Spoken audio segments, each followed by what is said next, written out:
봄철이 되면 그 농사 준비도 하고 또 그 가정에 여유가 있는 땅이 있는 분들은 화단을 준비하기도 합니다. 화단을 준비할 때 그 땅에 남겨있는 잡초를 제거합니다. 그리고 잘 땅을 다듬어서 좋은 꽃씨를 뿌립니다. 비료도 줍니다. 그래서 아름다운 꽃이 필 것을 기대하는 마음으로 뿌려진 씨가 잘 자랄 것을 기대하며 기다립니다. 그런데 그 화단에 뿌려진 씨가 싹이 나고 자랄 때 그대로 방치하고 내버려 두면 땅을 화단으로 만들기 전에 남겨진 잡초를 뽑아도 그 뿌려진 꽃씨를 가꾸지 않으면 시간이 지나면 꽃이 피는 화초로 자라는 그 화초는 시들해지고 오히려 잡초만 무성해지는 것을 경험합니다. 혹시 경험해 보신 분들이 계십니까? 꽃씨를 뿌리고 자라난 새싹을 가꾸지 않으면 남는 것은 잡초뿐이다. 잡초를 뿌리고 꽃씨를 뿌려 꽃을 기대하지만 결과는 잡초뿐이다. 우리의 인생도 가꾸지 않고 내버려 두면 꽃을 기대하지만 남는 것은 잡초뿐이다. 우리 성도님께 한번 여쭤보겠습니다. 내 인생의 꽃씨는 잘 가꾸어져 이제 꽃을 피고 열매를 기다리고 있다. 1번.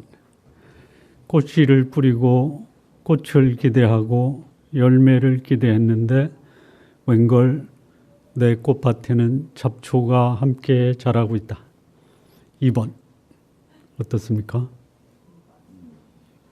이렇게 질문하면 너무 가혹하죠. 그래서 무엇을 기대하십니까? 뿌려진 씨가 잘 자라서 꽃을 피우고 열매 맺기를 기대하십니까? 아니면 내 뿌려진 씨가 자라면서 잡초도 함께 자랄 것을 예상하십니까? 무엇을 기대하십니까? 1번이죠. 1번. 그런데 기대하는 기대와는 다르게 내 인생이 언젠가부터 잡초로 무성한 잡초밭이 되어버리고 말았다. 이게 한 사람의 인생뿐만이 아니라 한 사람의 신앙인에게도 같은 일이 벌어질 수가 있습니다. 하나님의 생명이 내 속에 들어와 하나님의 영인 성령이 내 속에 거하고 계십니다. 그러면 거기서 맺어져야 될 열매는 성령의 열매이어야 합니다. 그런데 성령의 열매를 기대하고 있습니다. 그런데 웬걸 내 삶 속에서 맺어지는 삶의 열매가 성령의 열매가 아닌 육체의 열매가 맺어지는 것을 보고 깜짝 놀라는 일이 신앙인의 삶 속에서 벌어지고 있다라는 것이요. 성령의 열매가 뭡니까? 사랑과 희락과 화평과 오래 참음과 자비와 양성과 온유와 충성과 절제입니다. 이 열매가 우리 성도님들의 삶 속에서 아주 그야말로 아름답게 열매 맺기를 진심으로 바랍니다. 자, 그런데 이 열매를 기대하고 성령이 내 안에 들어와 거하시는데 내 삶 속에서 맺어지는 게 없는 것은 아니지만 성령의 열매보다 오히려 육체의 열매가 더 왕성하게 자라는, 그래서 육체의 열매를 내 삶 속에서 현재 맺고 거두는 모습을 볼 수도 있습니다. 성령의 열매가 사랑이라 하면 육체의 열매는 뭡니까? 미움, 시기, 질투. 우리 성도님들 삶 속에서는 미움, 시기, 질투라는 열매는 안 맺죠. 그냥 아멘 하세요. 안 맺어도. 기쁨의 열매가 맺어야 되는데 걱정과 근심과 불안의 열매가 맺어주고 있어요. 우리 성도님들 불안, 걱정, 근심의 열매보다는 기쁨의 열매가 무성하게 맺혀지기를 바랍니다. 온유의 열매가, 온유인가요? 사랑과 희락, 화평이에요. 화평. 인간관계가 원만하고 내 마음의 평안을 유지하고 이 열매가 맺어줘야 돼요. 그런데 사람을 만나면 거기서 갈등과 대립과 싸움이 벌어져요. 육체의 열매, 성령의 열매, 자비의 열매가 맺어야 돼요. 그런데 내가 남에게 주는 것보다 남의 것을 내 것으로 빼앗으려고 하는 탐욕의 열매가 맺고 있어요. 우리 성도님들 성령의 열매가 잘 맺어지기를 바랍니다. 육체의 열매가 맺어질 가능성이 있을 때 단호하게 거부하시기 바랍니다. 거부하세요. 이 두 가지가 내 속에 공존하고 있어요. 여러분 꽃밭에 잡초를 뿌렸습니까? 잡초를 심었습니까? 꽃이 뿌리기 전에 잡초 다 뽑아냈죠? 그런데 꽃씨를 가꾸지 않으니까 꽃씨에서는 그 잎새가 나다가 그냥 시들어 버리는데 뿌리지도 않고 뽑아버린 잡초에서는 이 꽃밭을 다 덮어버려요. 이게 우리들의 모습입니다. 육체와 성령이 있을 때 그냥 다 내버려 두면 성령의 열매는 사라지고 육체의 열매만 자라는 거예요. 내버려 두면 육체가 이기는 거예요. 그래서 가꿔야 됩니다. 꽃씨를 잘 가꿔야 돼요. 그리고 잡초는 뽑아내야 돼요. 성령의 열매가 맺으려면요, 내 속에 성령이 역사할 수 있도록 내 마음의 토양을 성령의 인도함을 받아야 돼요. 그런데 성령의 인도함은 안 받아요. 안 받는 게 아니라 성령의 인도함이 뭔지도 몰라요. 그리고 내 육체적으로 육체의 소욕이 이루어지면 이것이 하나님의 은혜고 하나님의 축복이다라고 착각하고 살아갈 수 있다라는 것이 누가? 하나님의 백성들이. 여러분 하나님의 백성은요 누구를 드러내야 돼요? 그렇죠? 또 질문을 하겠습니다. 부담스러운 질문을 하겠습니다. 나와 함께 생활하는 가족, 나를 알고 있는 친구, 내 직장의 동료가 나를 보고 이렇게 증언하는 것을 들어보셨나요? 나 당신 만나기 전에는 하나님이 어떤 분인지 몰랐다. 그런데 당신을 보고 하나님이 계시네? 당신은 나에게 하나님이 어떤 분인가를 보여주셨어. 그런 고백을 다 받으시기 바랍니다. 받으셨습니까? 라고 질문하면 가혹하죠? 받으시기 바랍니다. 자, 이 프로 선수들이 있어요. 프로 선수와 아마추어 선수의 차이가 뭡니까?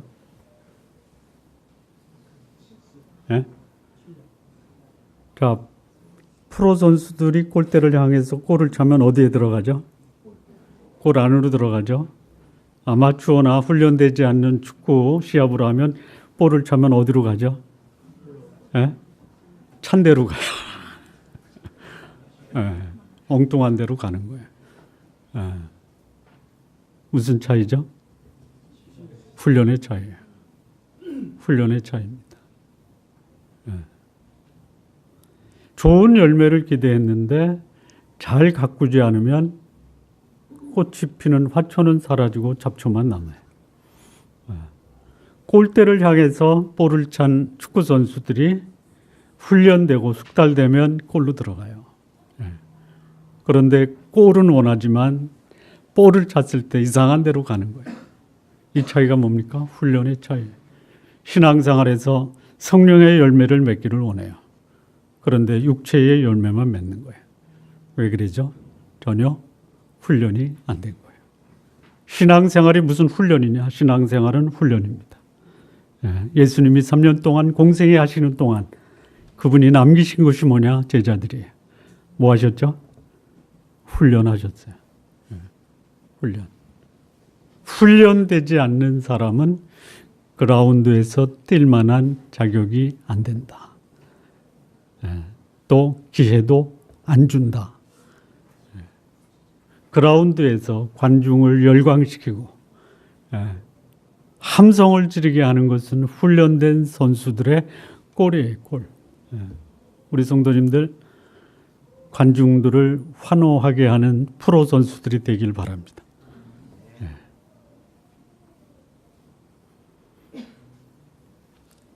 자, 하나님이 이 부모들에게 주신 축복 중에 가장 큰 축복이 뭐냐? 자녀입니다. 자녀. 자녀가 가장 큰 축복이에요. 그러면 이 자녀들이 부모들이 자녀에게 줄 수 있는 가장 큰 유산이 있어요. 제가 장담하는데요. 물질을 자녀들에게 남기면 자녀들 속에서 싸움과 갈등이 벌어집니다. 절대로 돈을 남기지 마십시오. 미국의 프린스턴 대학의 블랙 우드라고 하는 교수가 부모들이 자녀에게 남겨줄 가장 중요한 위대한 유산 3가지가 있다. 요거를 꼭 남기십시오. 제가 몇 번 말씀을 드렸지만 첫째는 뭐냐? 기쁘고 아름다운 추억. 그 추억을 생각하면 자녀들도 기쁘고 감격해야 됩니다. 많이 만드십시오. 제가 볼 때는 함께 여행 다니면서 맛있는 거 사주는 게 최고입니다. 자, 2번째는 뭐냐? 좋은 습관입니다. 좋은 습관이에요.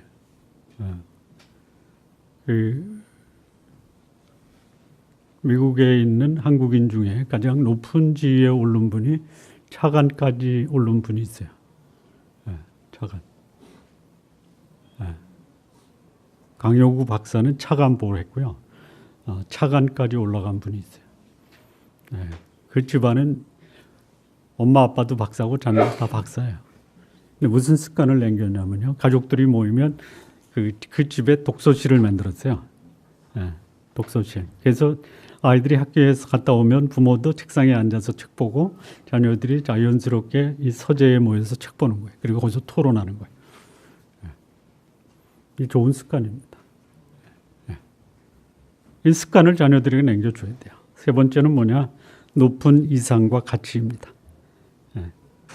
2012년 월스트리트 저널이 소개한 자녀에게 남길 상속 계획이라는 기사가 보도가 됐는데요. 거기에 남긴 그 기사에 이런 기사가 있습니다. 자녀에게 남길 가장 중요한 그 유산이 뭐냐? 물질이 아니라 가치를 남기는 것이다. 또 이 코넬 대학의 칼 필러머 교수라는 인간 생태학 교수가 있는데요. 그분도 동일한 말씀을 했습니다. 자녀들에게 정신적 가치를 남기는 것이 무엇보다도 중요하다. 가치를 남기십시오. 자녀에게 물질을 남기는 것이 아니라 좋은 가치를 남기는 것이 좋은 부모의 역할이다라는 것이죠.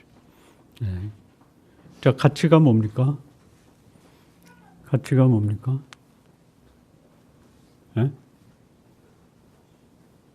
가치 있죠?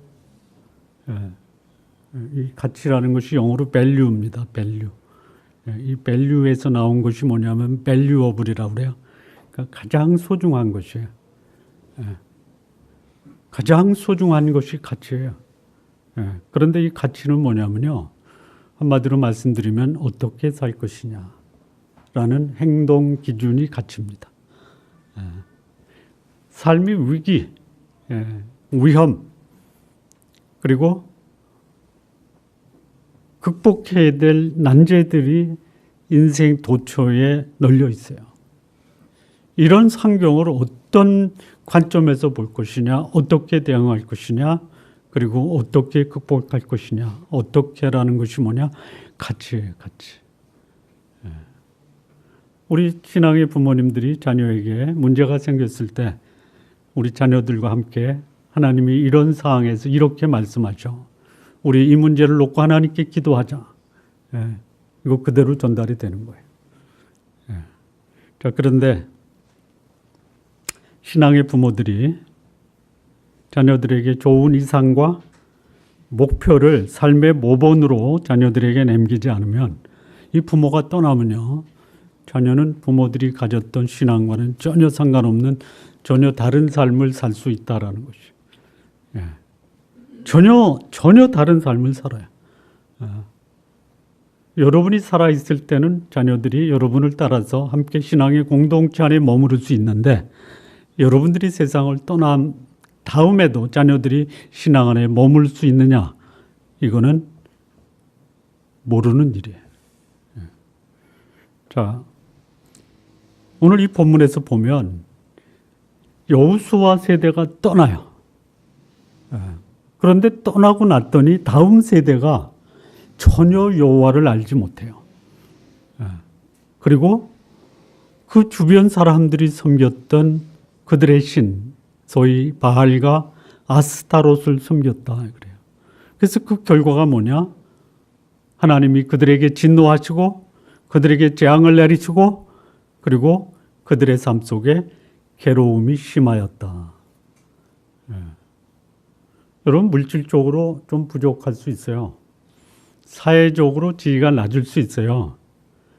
조금 불편한 삶을 살 수 있어요. 그것은 진노나 재앙이나 괴로움이 아닙니다. 여러분, 불편한 거는 불편한 뿐이에요. 불편한 것으로 인해서 여러분 마음고생 하십니까? 불편한 것을 인해서 내 인생의 의미가 상실됩니까? 그렇지 않습니다. 그런데 이 영적인 가치를 상실하고 살면요, 여기에 내가 볼 때에도 이것은 내가 감당하기 어려운 심판이다. 이 하나님의 진노예요. 이것은 내가 당하기에는 너무너무 엄청나다. 재앙이에요. 괴로움이에요. 불편할 수는 있어도 심판과 재앙과 괴로움은 받지 마십시오. 왜 그랬느냐라는 거예요. 그들에게 하나님을 섬기는 거룩한 삶의 가치가 제대로 계승되지 않았다라는 것이죠. 왜 그랬을까? 왜 자녀들에게 거룩한 하나님을 섬기는 신앙의 유산이 제대로 계승되지 않았을까? 그리고 계승되지 않으면 어떤 열매를 맺는가? 오늘 본문이 우리에게 주는 교훈입니다. 첫 번째, 신앙의 유산이 제대로 계승되지 않은 첫 번째 이유 7절을 보시죠. 잘 보시기 바랍니다. 백성이 여호수아가 사는 날 동안과 여호수아 뒤에 생존한 장로들, 곧 여호와께서 이스라엘을 위하여 행하신 모든 큰 일을 본 자들이 사는 날 동안에 여호와를 섬겼더라.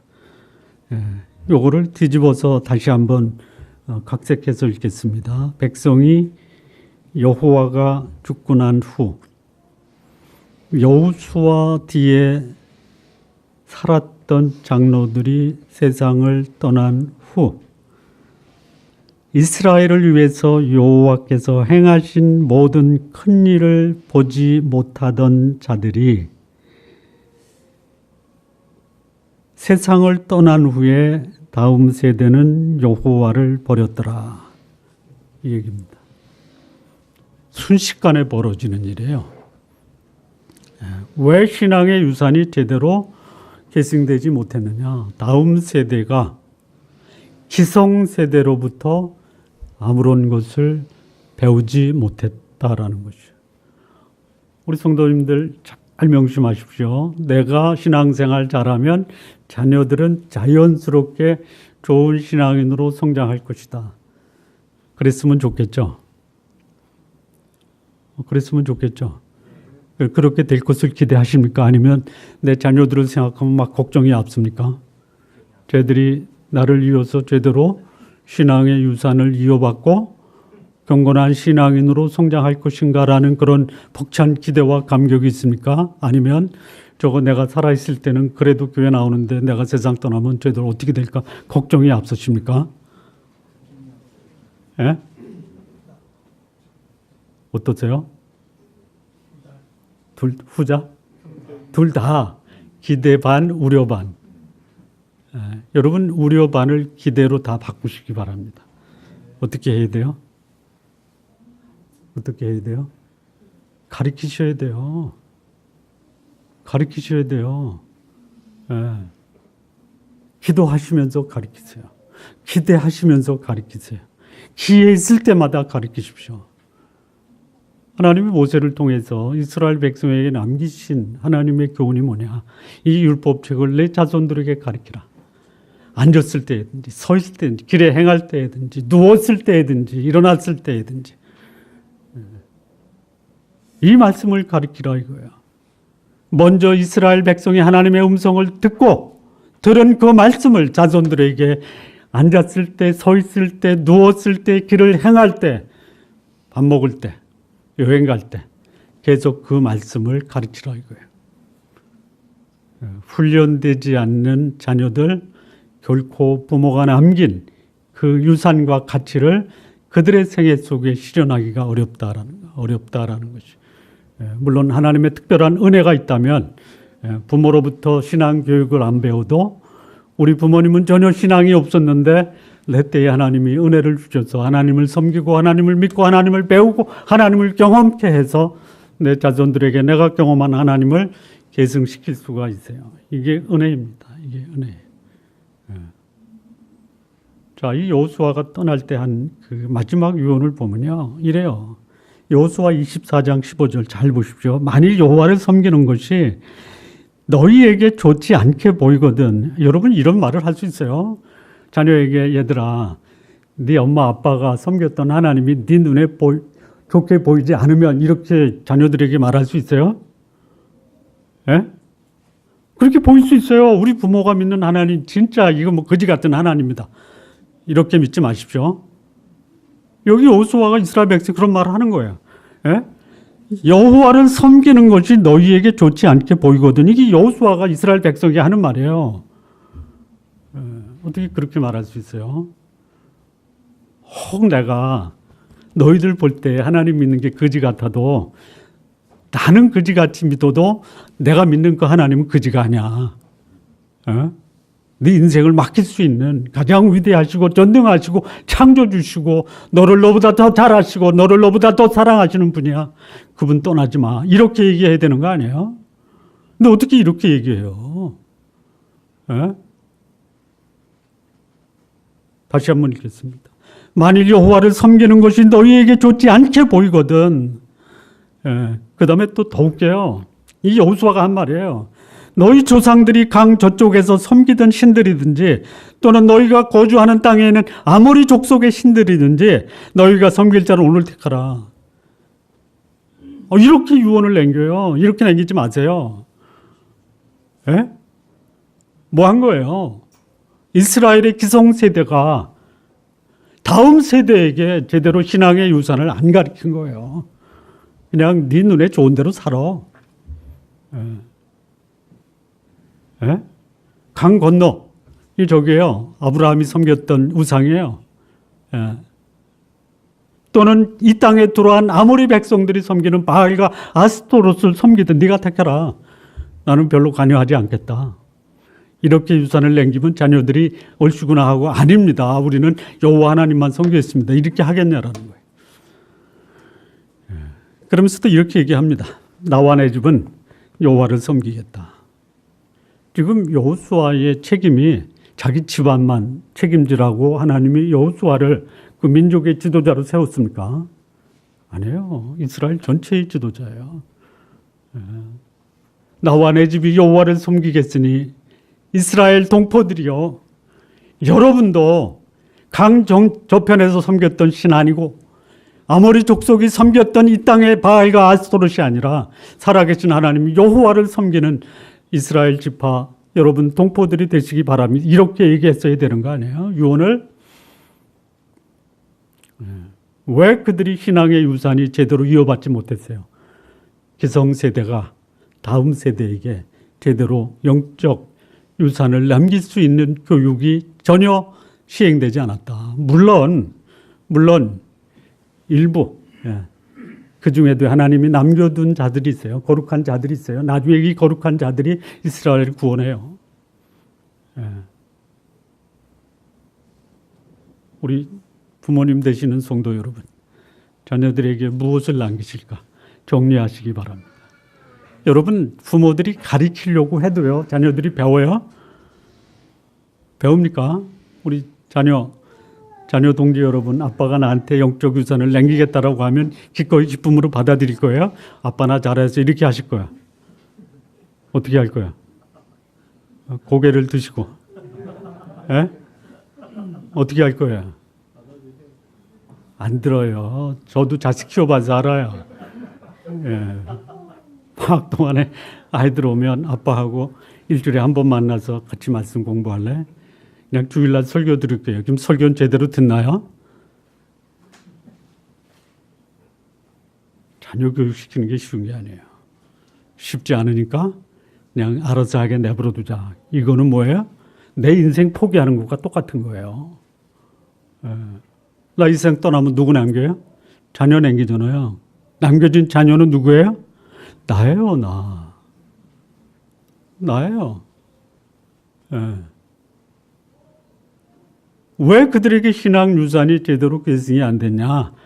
부모가 부모 역할을 못하는 거예요. 신앙의 부모로서 그 신앙을 자녀에게 남길 수 있는 제대로 된 교육과 훈련을 안 시킨 거예요.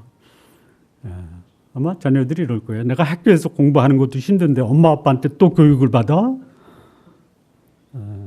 받아야 돼요. 받아야 돼요. 아멘.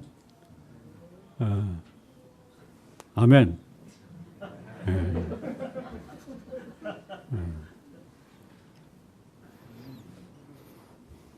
부모님들이 자녀에게 제대로 신앙의 유산, 바람직한 신앙 교육을 안 시키면 내가 세상을 떠나면 우리 집안의 신앙은 흔적도 없이 사라질 수 있다.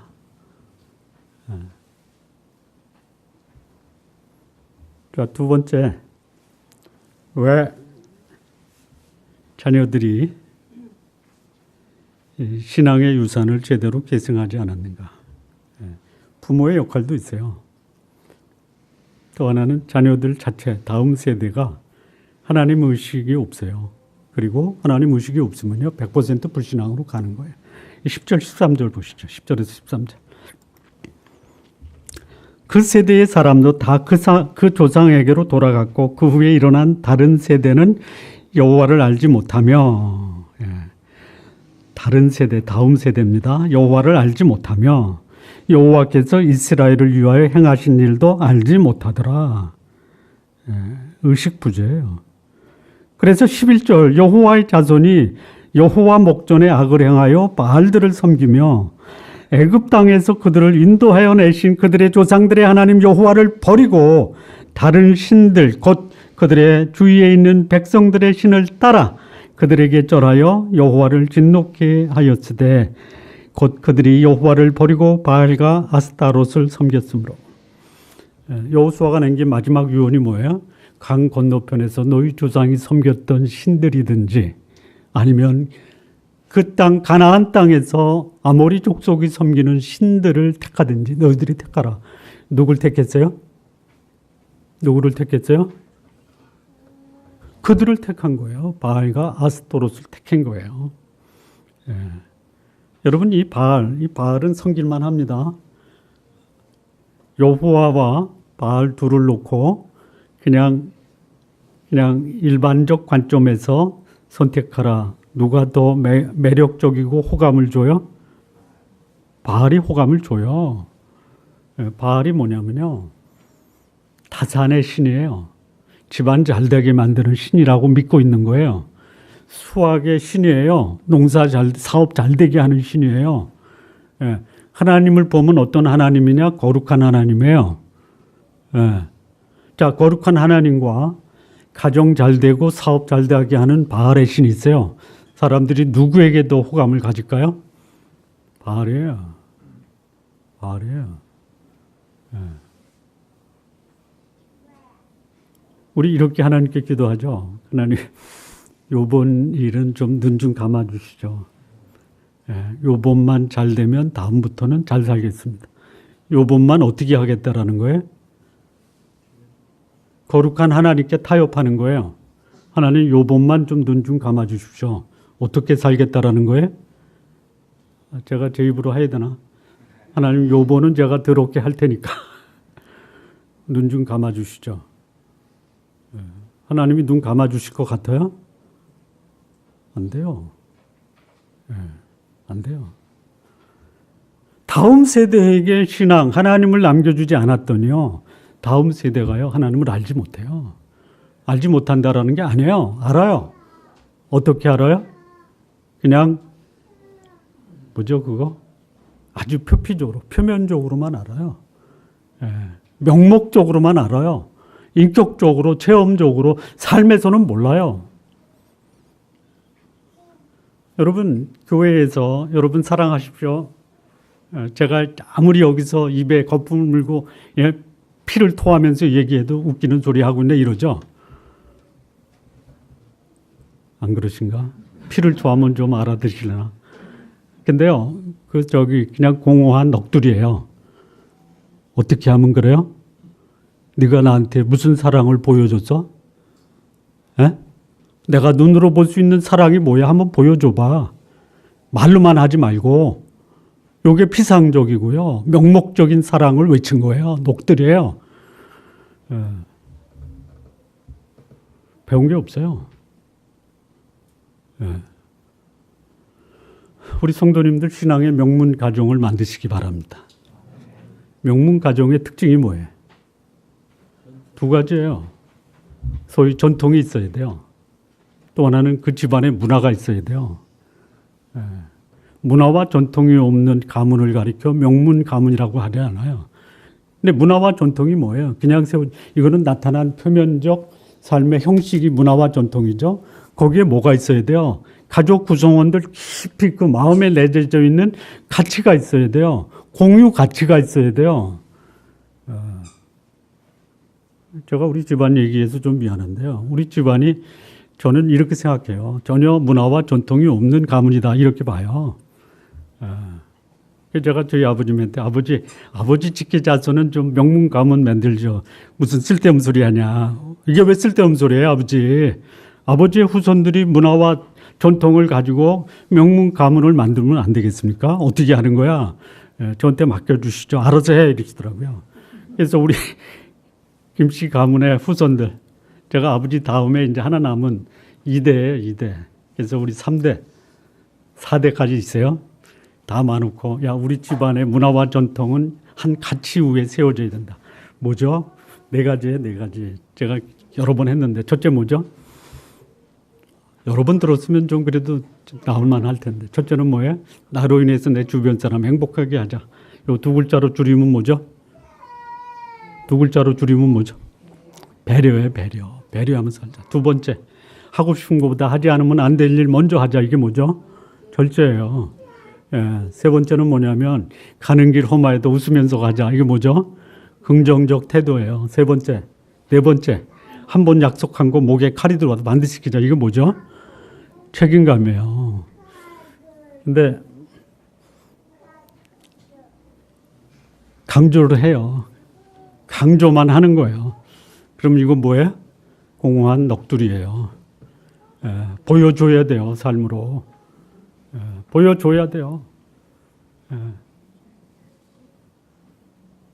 우리 조카들이 작은아버지, 우리 집안의 전통을 배우고 싶은데 뭐 봐야지 배울 거 아니에요? 봐야지. 저는 제가 그 얘기하고요. 누가 제일 부담스러워요? 저예요, 저. 배려를 보여줘야 될 거 아니에요. 절제를 보여줘야 될 거 아니에요. 긍정적 태도를 보여줘야 될 거 아니에요. 책임감을 보여줘야 될 거 아니에요. 작은 아버지 말로만 하지 말고 행동으로 보여주세요. 얼마나 부담스러운지 몰라요. 이건 뭐예요? 한마디로 내가 희생하지 않으면 집안의 전통과 문화가 안 세워져요. 긍정적 태도를 갖자. 가는 길 험하여도 웃으면서 가자. 웃으면서 갈 수 있어요? 웃으면서 가야 돼요. 여러분, 제가 여러분에서 이렇게 웃으면서 설교하죠?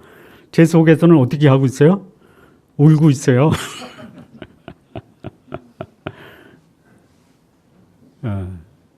웃으면서 가려고 합니다.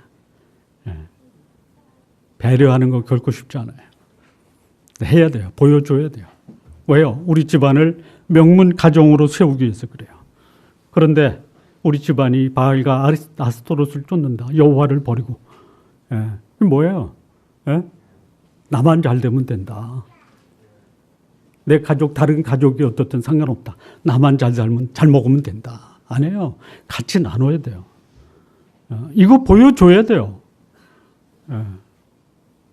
그래서 자녀들이 배워야 돼요. 자녀들이 배운 게 없어요. 여러분 배운 게 없으면요. 에이, 말로만 하는. 우리 작은아버지도 목사지만 말밖에 안 하네. 그러면 우리 조카들이나 자녀들이 어떻게 하겠어요? 그냥 자기 멋대로 사는 거예요. 제가 그냥 바라만 보고 있어야 돼요? 안 되잖아요. 배워야 돼요. 배워야 돼. 근데 알지 못해요. 알지 못한다는 게 뭐예요? 인격적, 체험적으로 경험하지 못한 거예요. 알지 못하는 거예요. 그럼 이거를 보여줘야 될 책임이 누구한테 있느냐? 부모들에게 있는 거예요. 우리 좋은나무교회 성도 여러분, 하나님이 여러분 안에 계시다면, 성령이 여러분 안에 계시다면 이것을 삶으로 내 가족, 내 자녀들에게 가르치십시오. 그리고 자녀들이 그거 배울 수 있다. 알게 해주십시오. 알게. 문제가 없는 게 아니에요. 우리 찬송가에 이런 가사 있잖아요. 태산을 넘어 험곡에 가도 어떻게 걸어가라고요? 빛 가운데 걸어가십시오. 그래야 돼요. 그래야 자녀들이 배우는 거예요. 우리 아버지 그때 내가 봐도 참 힘들었는데 어떻게 우리 아버지 그렇게 빛 가운데 걸어갔지? 나도 그런 일이 벌어지면 나도 우리 아버지처럼 빛 가운데 걸어가야지. 우리 아버지 그때 굉장히 어려웠는데 어떻게 어려운 사람 보면 우리 아버지 자기를 희생해서 도와줬지? 그럼 나도 어렵기 때문에 안 도와주는 것이 아니라 어렵더라도 도와주자. 누가 그랬어요? 마게도니아 교인들이 극한 가난이 넘치는 연보를 하게 했다. 보고 배우는 거예요. 보고 배우는 거예요. 여러분 지금 헌금 강조하는 시간이 아닙니다. 아시죠? 남들은 할 수 없는데 그들이 하나님 믿는 신앙 안에서 그들이 갖고 있는 환경과 상황을 극복했다라는 것을 눈으로 보여준 거예요. 왜 다음 세대에게 신앙의 유산이 계승이 안 되느냐? 가르치지도 않았고요. 또 알지도 못했어요. 그럼 그 결과가 뭐겠어요? 세 번째입니다. 12절에서 15절까지 보면요. 12절 보시면요. 애굽 땅에서 그들을 인도하여 내신 그들의 조상들의 하나님 여호와를 버리고 다른 신들 곧 그들의 주위에 있는 백성들의 신을 따라 그들에게 절하고 여호와를 진노하게 하셨을 때 14절입니다. 여호와께서 이스라엘에게 진노하사 노략하는 자의 손에 넘겨주사 그들이 노략을 당하게 하시며 또 주위에 있는 모든 대적의 손에 팔아넘기심에 그들이 다시는 대적을 당하지 못하였으며 15절 그들이 어디로 가든지 여호와의 손이 그들에게 재앙을 내리시니 곧 여호와께서 말씀하신 것과 같고 여호와께서 그들에게 맹세하신 것 같아서 그들의 괴로움이 심하였더라. 신앙의 유산이 제대로 자녀들에게 계승이 안 되면 세 가지 열매를 맺어요. 첫째 뭐예요? 하나님의 진노. 하나님의 재앙. 그리고 괴로움이 심함. 여러분, 내가 내 육체대로 살면 참 행복할 것 같죠? 살아보셔서 그 살아본 결과를 경험하신 분도 있죠? 불편한 것과요. 전혀 거룩하지 못하게 사는 것은 별개예요. 불편해도요. 하나님의 심판, 하나님의 재앙, 괴로움을 당하지 않을 수 있어요. 불편할 뿐이에요. 여러분 불편하게 살아도요. 더럽게는 살지 마십시오. 자기 욕망을 위해서는 살지 말라라는 것이에요. 하나님의 거룩하심을 저버리지 말라라는 것이에요.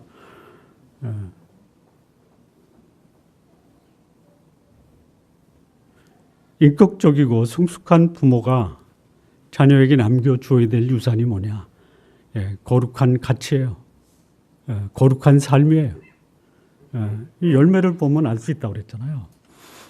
미국 한 지역에 그 동시에 두 사람이 출생을 했어요. 한 사람은 조나단 에드워드예요. 또 한 사람은 맥스 추크라고 하는 사람이에요. 조나단 에드워드는 경건한 신앙의 가정이에요. 맥스 추크는 그야말로 아주 소위 그냥 쉽게 얘기하면 삶이 규모가 없이 자란 부모 밑에서 출생을 했어요. 세월이 갑니다. 한 200년이 지나요. 이 후손들을 조사를 했어요. 조나단 에드워드의 후손 한 1200명 정도는요. 미국에서 대통령만 빼놓고 다 했어요. 부통령, 상원의원, 하원의원, 대학 총장, 병원 의사, 변호사, 교수, 목사, 사업가 거의 그래요. 근데 이 맥스 추크는 한 500명. 그러니까 절반도 안 돼요. 근데 이 맥스 추크의 후손들은 뭐냐? 직업적 거지, 불황자, 정신병자, 뭐 이런 사람들이에요. 차이가 뭐예요? 차이가 뭐냐면요. 부모의 교육의 차이예요. 부모의 교육. 조나단 에드워드 가문에 아주 전통적인 교육 방법이 있어요. 딱 하나예요. 그 교육이 뭐냐면요. 자녀들이 우리 부모님 참 금실 좋다라는 것을 눈으로 보고요. 피부로 경험케 한 것이에요. 그 조나단 에드워드의 자서전을 보면요. 이렇게 돼 있어요. 우리 부모님들 또 나는 자녀들에게 하루에 3번 사랑의 표현을 했고 자녀들에게도 사랑의 표현을 했다. 그게 뭐예요? 사랑 표현이에요. 포옹하는 거예요. 허그하는 거예요. 근데 이렇게 얘기해요. 한 번 부모가 자녀 앞에서 허그를 하면 또 자녀가 부모의 허그를 당하면요. 한 번에 2,000불이에요. 한 번에 2,000불. 하루에 3번 하면 얼마에? 6,000불을 유산으로 남기는 거예요. 여러분 하루에 부모님들이 자녀에게 6,000불 우리 돈으로 그냥 한 1,200원 하면 얼마죠? 700만 원이에요. 700만 원 유산으로 하루에 남겨줄 수 있어요? 남겨주고 싶으세요? 그러면 하루에 3번 자녀들 앞에서 아빠가 엄마한테 당신 사랑해 한번. 쉬워요? 쉬워요? 예? 우리 아빠 되는 분들 한번 하루에 아내에게 3번 허구하면서 사랑 표현하는 게 쉬워요? 예? 죽으면 죽었지 못해. 저도 하려고 노력을 하는데요. 쉽지가 않아요. 죽을 만큼 힘든 거예요. 그런데 자녀에게 하루에 6,000분의 유산을 남긴다. 뭐 공짜라면 양잿물도 먹잖아요. 죽을 각오로. 여러분 죽을 각오로 하루에 3번 우리 남편 되는 집사님들 가슴에 손을 얹고 장로님도 뭐라고? 2번만 하라고? 2번만 자녀들 앞에서 또 자녀들에게 하루에 2번 가슴에 손을 얹어 아내들에게 애정 표현을 하겠습니다. 따라서 하세요. 아내들에게 2번 애정 표현을 하겠습니다. 다음 주에 우리 아내 되시는 분들 은밀하게 써서 헌금함에 집어넣습니다. 저는 우리 사람이 오늘 미국 떠나서 오늘 수업부터는 할 기회가 없을 것 같아요. 돌아오면 하겠어.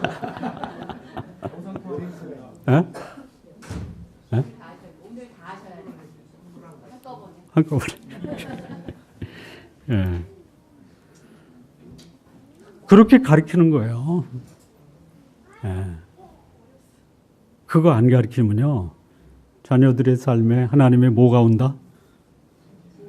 진노, 재앙, 괴로움, 나의 자녀를 위해서라도요, 가르치십시오. 나의 자녀를 위해서. 이게 좀 개인적인 얘기인데요. 어제 우리 큰아들이 이런 얘기를 하더라고요. 아빠, 나 내일부터, 아니 앞으로는 니엘이 엄마한테 존댓말 쓰겠대요. 제가 얼마나 감격했는지 몰라요. 그래서 왜? 그랬더니 내가 반말 쓰면 우리 니엘이도 나한테 반말 쓸 것 같아서.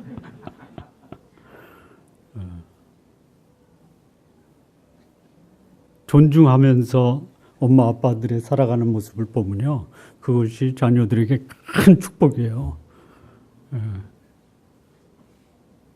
제대로 신앙 유산과 신앙의 가치관이 전수가 안 됐다. 여러분 자녀를 그냥 재앙 속으로 몰고 가는 거예요. 그러지 마십시오. 순식간에 무너지는 거예요. 순식간에. 마무리 짓겠습니다. 신앙의 부모 책임 중에 가장 큰 것이 뭐냐? 경건한 부모의 신앙을 자녀들이 계승토록 하는 것입니다. 자녀들의 복된 인생이 사회적 지위나 경제적 부유나 학문적, 업적, 물론 중요하지만 그보다 더 자녀의 인생에 강력한 영향을 끼치는 것이 뭐냐? 부모들로 인해서 자녀들이 경건하게 살아갈 수 있도록 부모들이 유산을 남기는 것이.